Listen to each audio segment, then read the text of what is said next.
ನಮಸ್ತೆ ಸ್ನೇಹಿತರೆ, ನಾನು ಜಯಪ್ರಭಾ. ನಾನು ಹೋ ಒಪ್ಪನೊಪ್ಪನೋ ಹೀಲರ್. ನಿಮಗೆಲ್ಲರಿಗೂ ಟ್ರಾನ್ಕ್ವಿಲ್ ಟಚ್ ಕನ್ನಡ ಯೂಟ್ಯೂಬ್ ಚಾನಲ್ಗೆ ಸ್ವಾಗತ. ನಾನು ಇವತ್ತು ಹೋ ಒಪ್ಪನೊಪ್ಪನೋ ಅಡ್ವಾನ್ಸ್ ಲೆವೆಲ್ ಹೀಲಿಂಗ್ ಯಾವ ಥರ ಇರುತ್ತೆ ಅಂತ ಹೇಳ್ತಾ ಇದ್ದೀನಿ. ಫಸ್ಟ್ ನಾವು ಹೆಲ್ತ್ ಅಂತ ತಗೊಂಡ್ರೆ ಪ್ರತಿಯೊಬ್ಬನಿಗೂ ಹೆಲ್ತ್ ಇಶ್ಯೂ ಬರೋದು 90% ಹೆಲ್ತ್ ಇಶ್ಯೂ ಬರೋದು ಅವನ ಇಮೋಷನಲ್ ಬ್ಲಾಕೇಜ್ ಅಂದ್ರೆ ಇಮೋಷನಲ್ ಪೇನ್ ಇಂದ ಬರುವಂಥದ್ದು. ಫಾರ್ ಎಕ್ಸಾಂಪಲ್, ನಮಗೆ ಶೋಲ್ಡರಲ್ಲೆಲ್ಲ ಪೇನ್ ಬರುತ್ತೆ ಅಂದ್ರೆ ನಾವು ನಮ್ಮ ಇಲ್ಲದಿರುವಂತಹ ರೆಸ್ಪಾನ್ಸಿಬಿಲಿಟಿಗಳನ್ನೆಲ್ಲ ನಮ್ಮ ಮೇಲೆ ಹಾಕಿಕೊಂಡು ತುಂಬ ಫ್ಯೂಚರ್ ಬಗ್ಗೆ ಆಲೋಚನೆ ಮಾಡ್ತಾ ಇದ್ರೆ ನಮ್ಮ ಶೋಲ್ಡರ್ಗಳಲ್ಲಿ ಪೇನ್ ಬರುತ್ತೆ. ಇದೆಲ್ಲವನ್ನು ನಾವು ಇಲ್ಲಿ ಹೀಲ್ ಮಾಡ್ತೇವೆ. ಅದು ಅಲ್ಲದೆ ಫಾರ್ ಎಕ್ಸಾಂಪಲ್ ಮನಿ ಅಂತ ತಗೊಂಡ್ರೆ ಮನಿ ಅನ್ನುವಂಥದ್ದು ಒಂದು ಎನರ್ಜಿ ಆಗಿರುತ್ತೆ. ಈ ಎನರ್ಜಿ ನಮ್ಮ ಎಷ್ಟೋ ಅಗತ್ಯತೆಗಳನ್ನು ಪೂರೈಸಿರುತ್ತೆ. ಆದ್ರೆ ನಾವು ಇಲ್ಲಿ ಮನಿಗೆ ಗ್ರ್ಯಾಟಿಟ್ಯೂಡ್ ಅಂತ ಹೇಳಿಯೇ ಇರೋದಿಲ್ಲ. ಯಾವುದೇ ಒಂದು ಸಂದರ್ಭ ಬಂದ್ರು ಗ್ರ್ಯಾಟಿಟ್ಯೂಡ್ ಹೇಳಿರಲ್ಲ. ಅದು ಅಲ್ಲದೆ ಹಣಕ್ಕೆ ನಾವು ರೆಸ್ಪೆಕ್ಟ್ ಮಾಡಿರಲ್ಲ. ಅದು ಅಲ್ಲದೆ ಇನ್ನೂ ಏನಂದ್ರೆ ಎಷ್ಟೋ ನೆಗೆಟಿವ್ ಬಿಲೀಫ್ಸ್ಗಳಿರುತ್ತೆ. ಹಾಸಿಗೆ ಇದ್ದಷ್ಟು ಕಾಲ್ ಚಾಚು, ಆಮೇಲೆ ಹಣ ಮರದಿಂದ ಉದುರುತ್ತಾ, ಈ ಥರದ್ದೆಲ್ಲ ನಂಬಿಕೆಗಳನ್ನು ಹಂಗೆ ಕ್ಯಾರಿ ಫಾರ್ವರ್ಡ್ ಮಾಡ್ಕೊಂಡು ಬಂದಿರುತ್ತೆ. ಈ ಥರ ಮಾಡ್ಕೊಂಡ್ರೆ ನಾವು ಹಣವನ್ನು ಅಟ್ರಾಕ್ಟ್ ಮಾಡ್ಕೊಳ್ಳೋಕ್ಕೆ ಆಗಲ್ಲ. ಸೊ ಈ ಥರದ್ದೆಲ್ಲ ನಾವು ಬ್ಲಾಕೇಜಸ್ ಅನ್ನು ಈ ಹೀಲಿಂಗ್ ಅಲ್ಲಿ ತೆಗಿತೇವೆ.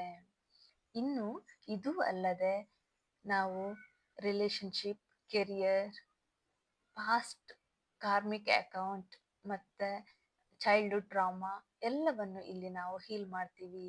ಅದು ಅಲ್ಲದೆ ನಮ್ಮಲ್ಲಿರುವಂತಹ ಕೋಪ, ಭಯ, ಆತಂಕ, ಉದ್ವೇಗ ಎಲ್ಲವನ್ನು ಕೂಡ ಇಲ್ಲಿ ಹೀಲ್ ಮಾಡಲಾಗುತ್ತೆ. ಇಂಪಾರ್ಟೆಂಟ್ ವಿಷಯ ಏನಂದ್ರೆ ನಾವು ಸೆಲ್ಫ್ ಲವ್ ಏನು ಅಂತ ಇಲ್ಲಿ ಗೊತ್ತಾಗುತ್ತೆ. ನಮ್ಮನ್ನು ನಾವು ಎಷ್ಟು ಸೆಲ್ಫ್ ಲವ್ ಮಾಡಬೇಕು, ಏನಕ್ಕೆ ಮಾಡಬೇಕು ಅಂತ ಇಲ್ಲಿ ಈ ಹೀಲಿಂಗ್ ಪ್ರೊಸೆಸ್ ಅಲ್ಲಿ ಗೊತ್ತಾಗುತ್ತೆ. ಇನ್ನು ಈ ಹೀಲಿಂಗ್ ಪ್ರೊಸೆಸ್ ಅಲ್ಲಿ ಯಾವ ತರ ಹೀಲಿಂಗ್ ಇರುತ್ತೆ ಅಂತ ನೋಡೋಣ. ಫಸ್ಟ್ ಸ್ಟೆಪ್ ಕಾನ್ವರ್ಸೇಷನ್ ಹೀಲಿಂಗ್ ಅಂತ ಹೇಳ್ತೀವಿ. ಇಲ್ಲಿ ನಾವು ಒಂದು ಪರ್ಟಿಕ್ಯುಲರ್ ವಿಷಯನ ತಗೊಂಡು ನಾವಿಲ್ಲಿ ಹೀಲ್ ಮಾಡ್ತೀವಿ. ಅದು ಇವಾಗ ಫಾರ್ ಎಕ್ಸಾಂಪಲ್ ಬಾಡಿಯಲ್ಲಿರುವ ಪೇನ್ ಇರ್ಬೋದು, ಮನಿ ರಿಲೇಟೆಡ್ ಪ್ರಾಬ್ಲಮ್ ಇರ್ಬೋದು, ರಿಲೇಶನ್ಶಿಪ್ ಪ್ರಾಬ್ಲಮ್ ಇರ್ಬೋದು, ಕೆರಿಯರ್ ಪ್ರಾಬ್ಲಮ್ ಇರ್ಬೋದು. ಇಲ್ಲಿ ಒಂದು ಪರ್ಟಿಕ್ಯುಲರ್ ವಿಷಯನ ತಗೊಂಡು ನಾವಿಲ್ಲಿ ಹೀಲ್ ಮಾಡ್ತೀವಿ. ಇನ್ನು ಸೆಕೆಂಡ್ ಸ್ಟೆಪ್ ಏನಂದ್ರೆ ಲೆಟಿಂಗ್ ಗೋ ಟೆಕ್ನಿಕ್ ಅಂತ ಹೇಳ್ತಾರೆ.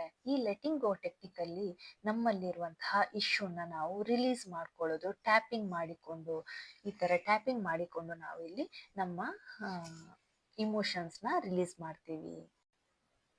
ಇನ್ನು ಥರ್ಡ್ ಸ್ಟೆಪ್ ಏನಂದ್ರೆ EFT ಟೆಕ್ನಿಕ್ ಅಂತ ಹೇಳ್ತೀವಿ. EFT ಟೆಕ್ನಿಕ್ ಅಂದ್ರೆ ಇಮೋಷನಲ್ ಫ್ರೀಡಮ್ ಟೆಕ್ನಿಕ್ ಅಂತ ಹೇಳ್ತೀವಿ. ನಮ್ಮ ದೇಹದಲ್ಲಿ ಕೆಲವು ಮೆರಿಡಿಯನ್ ಪಾಯಿಂಟ್ಗಳಲ್ಲಿ ನಮ್ಮ ಇಮೋಷನ್ಸ್ ಎಲ್ಲ ಹೋಗಿ ಸ್ಟೋರ್ ಆಗಿರುತ್ತೆ. ಅದನ್ನು ನಾವು ಟ್ಯಾಪ್ ಮಾಡಿಕೊಂಡು ರಿಲೀಸ್ ಮಾಡುವಂತ ಒಂದು ಟೆಕ್ನಿಕ್ ಆಗಿರುತ್ತೆ. ಈ ಟೆಕ್ನಿಕ್ ಅಂತೂ ತುಂಬಾ ಒಳ್ಳೆ ರಿಸಲ್ಟ್ ಅನ್ನು ಕೊಡುತ್ತೆ ನಮ್ಗೆ. ಈ ಹೀಲಿಂಗ್ ನಮ್ಮಲ್ಲಿರುವಂತಹ ಇಮೋಷನಲ್ ಬ್ಲಾಕೇಜಸ್ ಅನ್ನು ತೆಗೆದು ನಮ್ಮ ಬಾಡಿಯಲ್ಲಿರುವಂತಹ ಪೇನ್ ಅನ್ನು ತೆಗೆದು ನಮ್ಮಲ್ಲಿ ಒಂದು ಟ್ರಾನ್ಸ್ಫಾರ್ಮೇಶನ್ ತರುವಂತಹ ಹೀಲಿಂಗ್ ಜರ್ನಿ ಆಗಿರುತ್ತೆ. ಇನ್ನು ಸಿಂಪಲ್ ಆಗಿ ಹೇಳೋದೇನಂದ್ರೆ ಈ ಹೀಲಿಂಗ್ ನಮ್ಮ ಸಬ್ ಕಾನ್ಶಿಯಸ್ ಮೈಂಡ್ ಅನ್ನು ಪ್ರಿಪೇರ್ ಮಾಡುತ್ತೆ. ಅದು ಅಲ್ಲದೆ ಸಬ್ ಕಾನ್ಶಿಯಸ್ ಮೈಂಡ್ ಯಾವಾಗ ಪ್ರಿಪೇರ್ ಆಗಿರುತ್ತೆ ನಮ್ಮ ಮ್ಯಾನಿಫೆಸ್ಟೇಷನ್ ಎಲ್ಲ ಬೇಗ ನೆರವೇರುತ್ತೆ. ಹೇಗೆ ನೆರವೇರುತ್ತೆ ಅಂದ್ರೆ ನಮ್ಮ ಬ್ಲಾಕೇಜಸ್ ಎಲ್ಲ ರಿಲೀಸ್ ಆಗಿರುತ್ತೆ. ಈ ವಿಡಿಯೋದಲ್ಲಿ ನಾನಿವತ್ತು ಹೋ ಒಪ್ಪನೋ ಅಡ್ವಾನ್ಸ್ ಲೆವೆಲ್ ಅಲ್ಲಿ ಯಾವ ತರ ಇರುತ್ತೆ ಅಂತ ಹೇಳಿದ್ದೀನಿ. ಈ ವಿಡಿಯೋ ಇಷ್ಟ ಆದ್ರೆ ಲೈಕ್ ಮಾಡಿ, ಶೇರ್ ಮಾಡಿ, ಸಬ್ಸ್ಕ್ರೈಬ್ ಮಾಡಿ. Thank you for watching.